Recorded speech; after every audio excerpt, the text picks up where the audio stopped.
বাংলাদেশ যখন স্বাধীন হয় তখনই তো এই দেশকে স্বাধীন হোক, এটাই শেখ মুজিবুর রহমান চায়নি।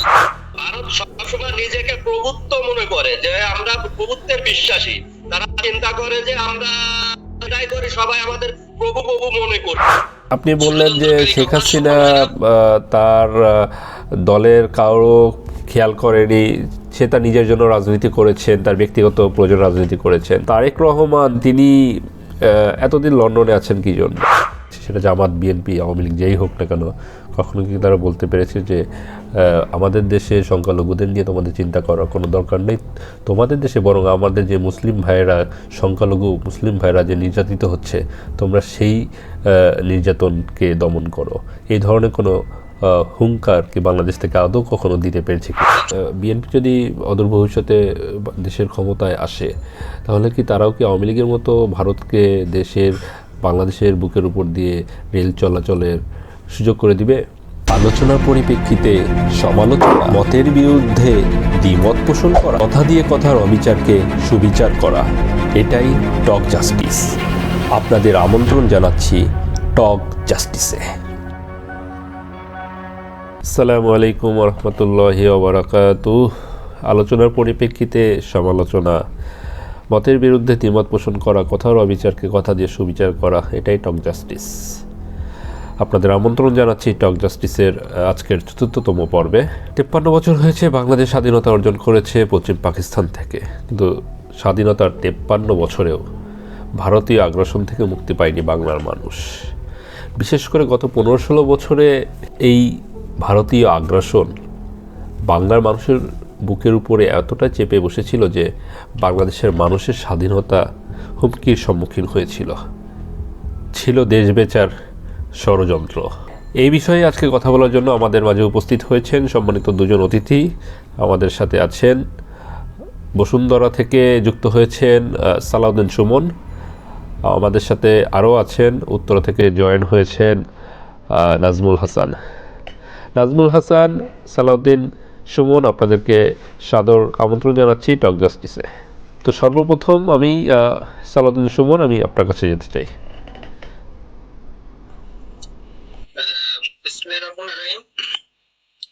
এই আজকের এই সুন্দর অনুষ্ঠান যারা দেখতেছে, দর্শকবৃন্দ সবাইকে আমার পক্ষ থেকে সালাম এবং আয়োজকদেরকে ধন্যবাদ। আসলে ভারতের আগ্রাসন থেকে আমরা বেরোতে না পারার কারণ সেটা হলো যে বাংলাদেশ যখন স্বাধীন হয় তখনই তো এই দেশকে স্বাধীন হোক, এটাই শেখ মুজিবুর রহমান চায়নি। তার কারণ এর অনেক ব্যাখ্যা আছে। তো এই দেশ যখন স্বাধীন হয়েছে তখন থেকে ভারত চাই তারা তাদের প্রয়োজনে এই দেশটাকে ব্যবহার করবে। তো সেখান থেকে আমরা ওই শুরু থেকে বের হতে পারি নাই।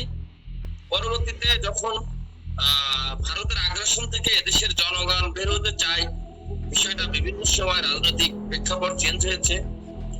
তো আমরা মোটামুটি একটু ভারতের আগ্রাসন থেকে বেরিয়ে আসছিলাম।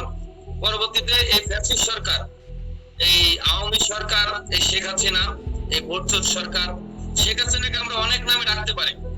তাকে নাম ডাকার জন্য মানে কোনো একটা অপশন নাই যেখানে তাকে নাম ডাকা না যায়, যেগুলো খারাপ দিক।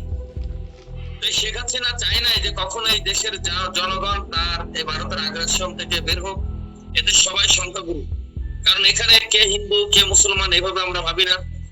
আমরা দেখি বর্তমান যারা রাজনীতি করছে, বাবু চন্দ্র রায় তিনি আমাদের স্থায়ী কমিটির সদস্য, তারপরে বাবু নিতাই রায় চৌধুরী, তিনিও একজন আমাদের বিএনপির, তার মেয়ে মাহবুনী মানে নিপুণ রায় চৌধুরী, উনি বর্তমান ঢাকা জেলার সেক্রেটারি।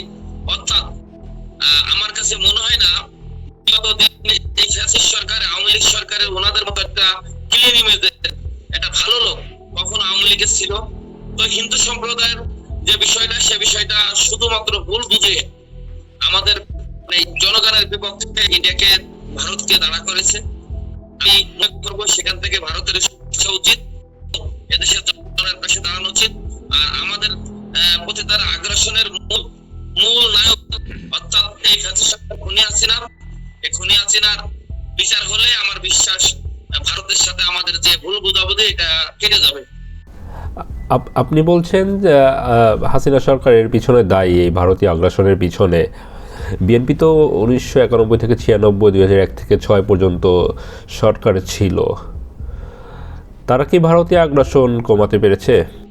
প্রেক্ষাপটটা বিভিন্ন সময় চেঞ্জ হয়। তো আসলে ভারত এটা মনে করে যারা মোটামুটি ফরমার, নামাজি, আলেম, এদেরকে আসলে ওরা ওদের জাতিগত সমস্যা, ওদের মেন্টালিটি সমস্যা, যে একটা মুসলমান মনে হয় হিন্দুদেরকে পছন্দ করে না, এই জিনিসটা তারা মনে করার কারণেই, যেহেতু বাংলাদেশের 90% মুসলমান, 90% না মানে এরকমই 90% মুসলমান, তারা আশা করে যে বাংলাদেশ জাতীয়তাবাদী দল একজন ধর্মনিরপেক্ষ একটি দল, সে দল এদেশ পরিচালনা করুক। এই বিষয়টাই সবসময় এই মুসলমানদেরকে হিন্দু সম্প্রদায় ভাইদের সাথে একটু ওরা আলাদা করতে চায়। এই জিনিসটা আমরা চেয়েছিলাম যে আমরা আলাদা না, আমরা সবাই এক। এই জিনিসটাই হয়তো আমরা আমাদের মতো বুঝেছি। এখন ভারতের যে বিষয়টা, আমরা ভারতে দেখি মুসলমানদের প্রতি অত্যাচার হয়, তো এই বিষয়টাই বড় আকারে। এখন আমরা হলো গিয়ে আমাদের সংবিধানের প্রথম লেখা বিসমিল্লাহির রহমানির রহিম, অর্থাৎ বিসমিল্লাহির রহমানির রহিম লেখার কারণেই ওই জিনিসটাই তারা বারবার তুলে ধরে যে দেখেন বিসমিল্লাহির রহমানির রহিম লিখেছে, অর্থাৎ মুসলমান। আমরা যেহেতু মুসলমান জাতীয়তাবাদী দলে বিশ্বাস করে, মুসলমান ধর্ম নিরপেক্ষকে বিশ্বাস করে, এই জিনিসটাই এই হাসিনা বারবার তাদেরকে বোঝাতে সক্ষম হয়েছে যে মুসলমানরা তার বন্ধু হয় না। এই কারণে এই বিষয়টা আমরা তাদের মাঝে প্রতিষ্ঠিত করতে পারিনি বলে আমার মনে হয়। নাজমুল হাসান, আমি আপনার কাছে আসতে চাই। গণ অভ্যুত্থানের পরে ভারতে শেখ হাসিনা পালিয়ে গিয়েছে। সেখানে প্রথমে ভারত বলেছিল 1.5 মাসের বেশি সে থাকতে পারবে না, কিন্তু এখন 3 মাস হয়ে গেছে, কিন্তু এখনও সে ভারত অবস্থান করছে। আপনি কি মনে করেন তাকে ভারত এতদিন রাখার পেছনে কি কারণ রয়েছে? আসসালামু আলাইকুম।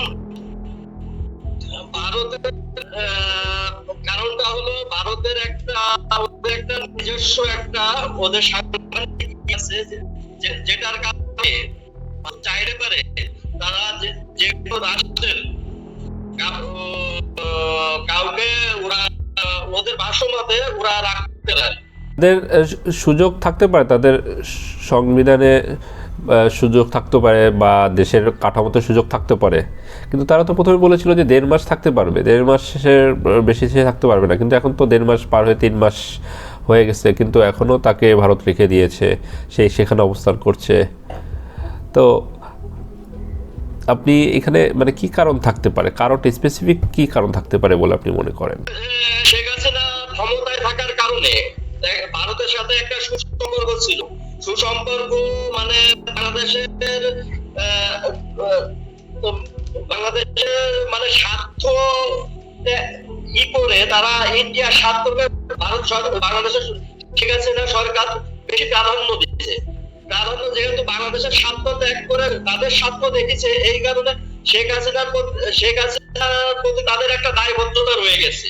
সেটা আমার মনে হয় যে দায়বদ্ধতার কারণে মানে তাদের দেশেও শেখ হাসিনাকে নিয়ে বিভিন্ন কথাবার্তা বিভিন্ন দল বলছে, কিন্তু তাদের সেই মানে স্বার্থ যেহেতু মানে বাংলাদেশের স্বার্থ চিন্তা না করে ভারতের স্বার্থে বাংলাদেশের বিভিন্ন শেখ হাসিনার সাথে একটা সুসম্পর্ক থাকার কারণে বাংলাদেশ থেকে বিভিন্ন সুযোগ সুবিধা ভারত গ্রহণ করছে। সেই স্বার্থে তাদের দেশের রাজনীতি প্রেক্ষাপট বিভিন্ন রাজনীতির যারা মতবিরোধী আছে তাদেরকে উপেক্ষা করে শেখ হাসিনাকে তারা ক্ষমতা বলে আর কি ইন্ডিয়াতে তারা রেখে দিচ্ছে। কারণ বাইরের কোনো দেশ তাকে গ্রহণ করতে রাজি না, একটা স্বৈরশাসককে কোনো দেশই গ্রহণ করতে রাজি না। নাজমুল হাসান, আমাদের প্রথম অতিথি সালাউদ্দিন সুমন, উনি বললেন যে ভারতীয় আগ্রাসনের পিছনে মূলত দায়ী হচ্ছে হাসিনা সরকার। কিন্তু গত এই হাসিনা সরকারের আগেও তো বিএনপি 10 বছর ক্ষমতায় ছিল। তো এই বিএনপির সাথে ভারতের যে সম্পর্ক ছিল আমরা দেখেছি, তো তারা কি পারতো না ভারতের সাথে এই আগ্রাসনটা কমিয়ে এনে ভারতের সাথে একটি সুসম্পর্ক তৈরি করতে, যেন যেই সম্পর্কের মাধ্যমে মনে হবে না যে বাংলাদেশের মানুষ ভারতের কাছে নতজন মনোভাব নিয়ে চলে। এখানে কি বিএনপি ব্যর্থ কিনা আপনি কি মনে করেন? আসলে ভারত সবসময় নিজেকে প্রভুত্ব মনে করে, যে আমরা প্রভুত্বের বিশ্বাসী। তারা চিন্তা করে যে আমরা এটাই করি, সবাই আমাদের প্রভু প্রভু মনে করি, যেটা মানে দীর্ঘ 15-16 বছর ধরে আমাদের সরকার, শেখ হাসিনা সরকার যেটা করে গেছে, প্রভুত্ব বিশ্বাসী করে, প্রভু মনে করে তাদের বিভিন্ন নিজের বাংলাদেশের স্বার্থ ত্যাগ করে তাদের সবসময় ভারতের স্বার্থে, নিজের স্বার্থ ত্যাগ করে ভারতকে উপকার করছে।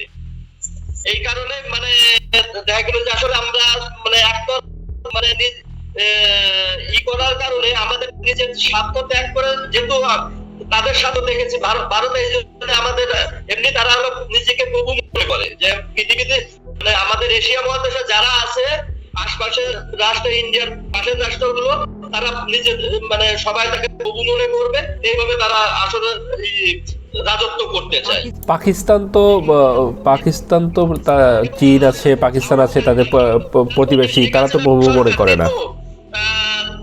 তিনটা নির্বাচিত হয়েছে অবৈধভাবে, এবং এটার গ্রহণযোগ্যতা আমাদের ইন্ডিয়া তাদের গ্রহণযোগ্যতা দিচ্ছে।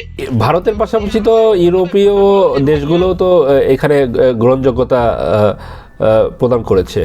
ইউরোপীয় কান্ট্রি একটা জিনিস সবসময়, প্রতিবেশী যখন সাপোর্ট দিবে তখন বাইরের কান্ট্রি আমাদের সাপোর্ট দিতে বাধ্য, আর আমরা প্রতিবেশীকে ছাড়া আমাদের কিছু করা সম্ভব নাই। কিন্তু প্রতিবেশী এমনই একটা জিনিস, মানে প্রতিবেশী যদি সাপোর্ট দেয়, বাইরের কান্ট্রি সাপোর্ট দিবেন। প্রতিবেশী আমাদের ভিতর এমন ভাবে ঢুকে গেছে 15 বছরে, যেটা আমাদের আমাদের যত মানে প্রতিবেশী আমাদের গ্রহণযোগ্যতা, যে আমরা সুষ্ঠুভাবে নির্বাচন করছি, ক্ষমতায় থাকছে সরকার, যে ক্ষমতায় থাকছে, এটা প্রতিবেশী বাইরের কান্ট্রিতে প্রয়াস করছে যে না, এটা সুষ্ঠু নির্বাচন হচ্ছে এবং সুষ্ঠুভাবে হয়েছে। সালাউদ্দিন সুমন, আপনি কি মনে করেন শেখ হাসিনা কি এখন ভারতে বসে দেশ চালাবে? আসলে তো সে দেশে থেকেই চালাইছে, দেশে থেকে সে ভারতের একটা দেশটাকে। তবে শয়তান যেখানে থাক তার কারিশমা চলেই। সে হলো এদেশের মানুষকে কখনো ভালোবাসে নাই। সে যদি এদেশের মানুষ বাদ দিলাম, সে যদি তার দলের লোককেও ভালোবাসতো, অন্তপক্ষে রাষ্ট্রপতির ভাষ্য মতে রাষ্ট্রপতিকেও তিনি বলে যায় যে এই দেশ থেকে তিনি পলায় যাচ্ছে, অর্থাৎ শুধুমাত্র তার পরিবার ছাড়া আর সে কাউকে ভালোবাসে না। অর্থাৎ আওয়ামী লীগের ছাত্রলীগ সাবেক, যুবলীগ সাবেক অনেকের সাথে কথা বলছি, তারা এখন যেসব কথা বলে তাদের কথা মতে আমার মানে বুঝতে বাকি নেই যে শেখ হাসিনা শুধুমাত্র তার পরিবারকে ভালোবাসতো, তার দলের কাউকে ভালোবাসতো না। তার দলের কাউকে ভালোবাসলে এতটা বিপদে ফেলে সে দেশে পালায় না। তার যদি সাহস থাকতো সেই দেশের মানুষের এত মানে যাই হোক সবকিছু মোকাবেলা করতো, আইনের সামনে দাঁড়াতো। যেহেতু সে এত শর্ট টাইমে এই 1400-1500 লোককে সে নিজে হত্যা করেছে, আর হুকুমে হত্যা হয়েছে, আমরা চাবো খুব দ্রুত এদেশের জনগণের আশা আকাঙ্ক্ষা শেখ হাসিনারে দ্রুত এদেশে ফিরিয়ে আনুক, এনে তার বিচার করা হোক, এবং সে যদি ভারত থেকে সে ষড়যন্ত্র করে ইনশাআল্লাহ সে কখনোই সফল হবে না, কারণ আমরা বিশ্বাস করি কখনোই। আপনি বললেন যে শেখ হাসিনা তার দলের কারো খেয়াল করেনি, সে তার নিজের জন্য রাজনীতি করেছেন, তার ব্যক্তিগত প্রয়োজন রাজনীতি করেছেন। শেখ হাসিনার কথা বাদ দিলাম, বিএনপির তারেক রহমান তিনি এতদিন লন্ডনে আছেন কি জন্য? আপনি তারেক রহমান এদেশের মানে প্রতিটা মানুষের আশা আকাঙ্ক্ষার প্রতীক। তারেক রহমান মানুষের স্বপ্ন। তারেক রহমান এদেশ থেকে পলায় যায়নি। তারেক রহমান তিনি অসুস্থ, ওনার চিকিৎসার জন্য দেশের বাইরে থাকা লেগেছে। কিন্তু 5ই আগস্টের পরে তো উনি দেশে ফিরতে পারতেন, উনি ফিরলেন না কেন? এখনো ফিরেনি উনি। কারণ উনার মামলাগুলো উনি আইনি ভাবে এইটা সমাধান করতে চান। উনি দেশে এসে আদালতের মুখোমুখি হয়ে তিনি এটা সমাধান করতে পারতেন। এখন এখন উনি ওনার ওনার ডক্টরের পরামর্শ অনুযায়ী উনি এখনো চিকিৎসাধীন আছেন। উনি যখন যখন বলবে যে হ্যাঁ আপনি মোটামুটি সুস্থ বা ওনাকে রিলিজ দিবে বা উনি ডক্টরের পরামর্শ অনুযায়ী আছেন, ডক্টরের পরামর্শ অনুযায়ী যখন উনি সুস্থ বলে মনে হবে, ওনার চিকিৎসা সম্পূর্ণ হবে বলে মনে হবে, উনি দেশে আসবেন এবং উনি এদেশে আসুন। এদেশের প্রতিটা মানুষ ওনার অপেক্ষায় বসে আছে। ভারতের পররাষ্ট্রমন্ত্রী এস জয়শঙ্কর মাসখানেক আগে বার্লিনে এক সাংবাদিকের মুখোমুখি হয়ে শেখ হাসিনাকে বাংলাদেশে পাঠানোর বিষয়ে তিনি বলেছিলেন যে বাংলাদেশে পাঠানো হবে কিনা শেখ হাসিনাকে সেটা বাংলাদেশের সাথে কূটনৈতিক সমঝোতার মাধ্যমে নির্ধারণ করা হবে। এরপরেই কিছুদিন পরেই প্রায় 2 সপ্তাহ পরে ভারতের এই আপনার মুখপাত্র, পররাষ্ট্র মন্ত্রণালয়ের মুখপাত্র রণধীর জয়সওয়াল সে বলেছে সে ভারতে আছে এবং থাকবে। এই বিষয়ে আপনি কি বলবেন নাজমুল হাসান? আমরা তো যখন তারা যৌক্তিক বর্তমানে তাদের মানে আমরা তো জানি যে 15-16 বছর যেহেতু ঠিক আছে না, একটা বাংলাদেশের ক্ষমতায় ছিল, তাদের সাথে একটা সম্পর্ক আছে, বন্ধুত্বের সম্পর্ক। সালাউদ্দিন সুমন, আমি আপনার কাছে আসব। ভারত থেকে কিছুদিন পর পর শেখ হাসিনার কল রেকর্ড ফাঁস হচ্ছে। যারা এখন বেশি বেশি বাড়াবাড়ি করছে, বেশি বাড়াবাড়ি করেন আপনি কেন ডিসেম্বর পর্যন্ত তোমাদের ওই টিকিটা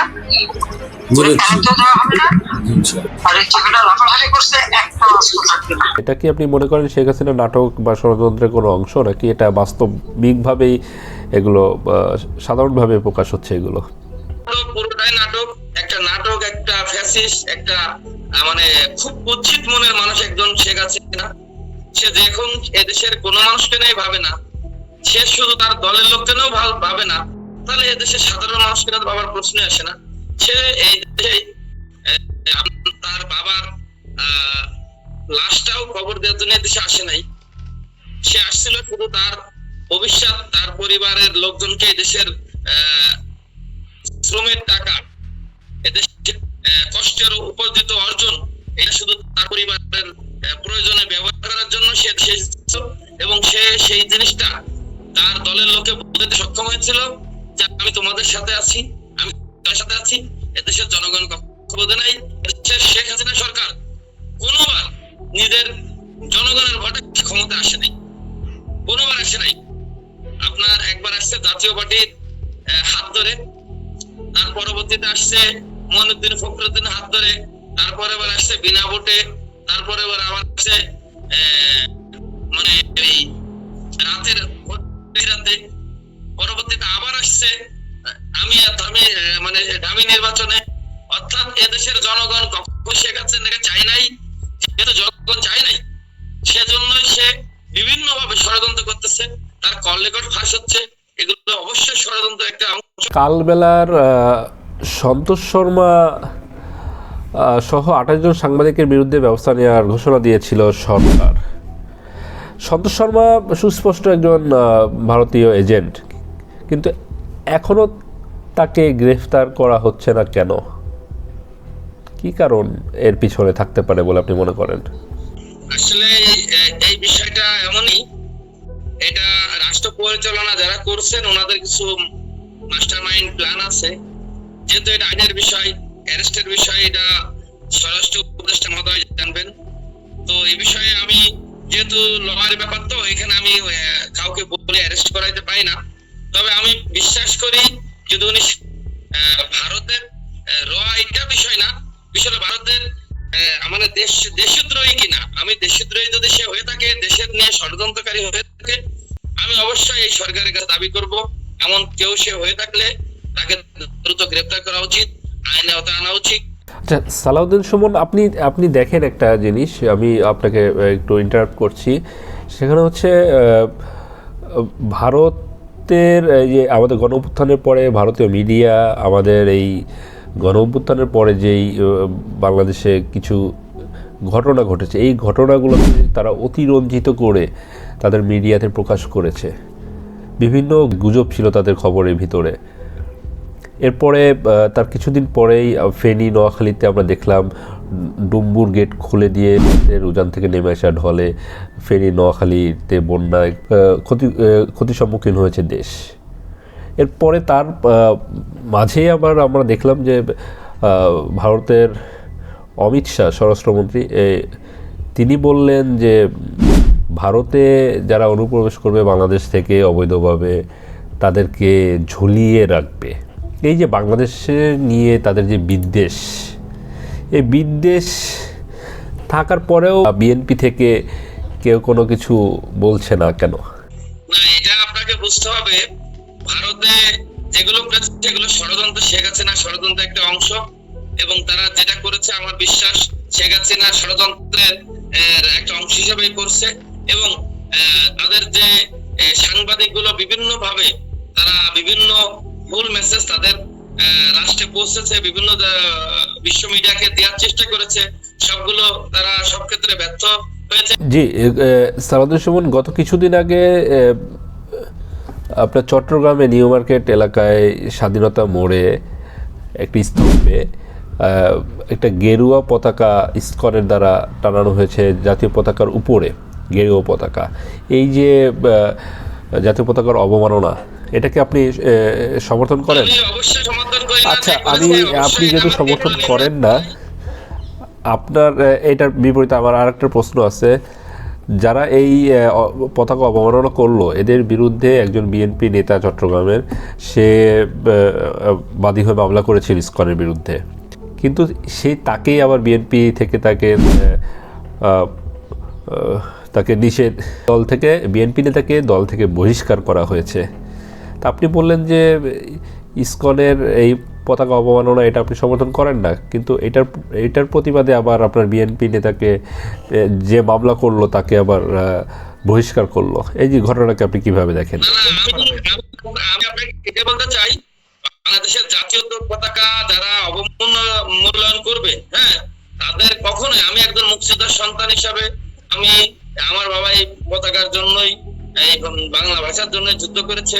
তবে আমি যেহেতু নিউজটা দেখি নাই, নিউজটা সম্পর্কে জানি না, বা বিষয়টা আমি খুব বলবো না, তবে জাতীয় পতাকা যে অবমাননা করুক সেটা আমি কখনোই সাপোর্ট করবো না। নাজমুল হাসান, আপনি একটু আমাকে সংক্ষেপে বলবেন যে এই জুলাই আগস্টের গণ অভ্যুত্থানের পরে যে নতুন অন্তর্বর্তীকালীন সরকার গঠন হলো বাংলাদেশে, এই সরকারের সাথে ভারতের সম্পর্ক কেমন যাচ্ছে, বা ভারতের প্রতি এই সরকারের মনোভাব আপনি কেমন দেখছেন? অন্তর্বর্তীকালীন সরকারের সাথে ভারতের একটা সুসম্পর্ক তা বোঝায় উঠতেছে, কারণ সুসম্পর্কটা ভারতের সাথে সুসম্পর্ক ছিল না। ভারত ইলিশ মাছ চার পরে অন্তর্বর্তীকালীন সরকার বলছে না, আমরা ইলিশ মাছ ইন্ডিয়ায় আমরা রপ্তানি করব না, রপ্তানি করছে। এবং ভারতও আমাদের দেশে পেঁয়াজ, বিভিন্ন খাদ্যদ্রব্য রপ্তানি করতেছে। সেক্ষেত্রে অন্তর্বর্তীকালীন সরকারের সাথে ভারতের একটা সুসম্পর্কতা বজায় উঠছে। বিএনপি যখন ক্ষমতায় আসবে, ভারতের আগ্রাসন অনেকটা কমবে, কারণ আমরা পরে যে আওয়ামী লীগ বলবে আমরা ইন্ডিয়ার একটা আধিপত্য আমরা বুঝি, কিন্তু অন্য দল বিএনপি হোক, জামাত ইসলাম হোক, এটার এই অন্য দলের প্রতি ভারতের সাথে ওইভাবে এতটা তাদের সাথে সুসম্পর্ক, বা ওই সুসম্পর্ক না, স্বার্থের সম্পর্ক যেটা বলে, এটা নাই। কারণ দেখা গেল যে আওয়ামী লীগ, বাংলাদেশ আওয়ামী লীগ দল এমন একটা দল যারা হলো বাংলাদেশ বিসর্জন দিয়ে ইন্ডিয়াকে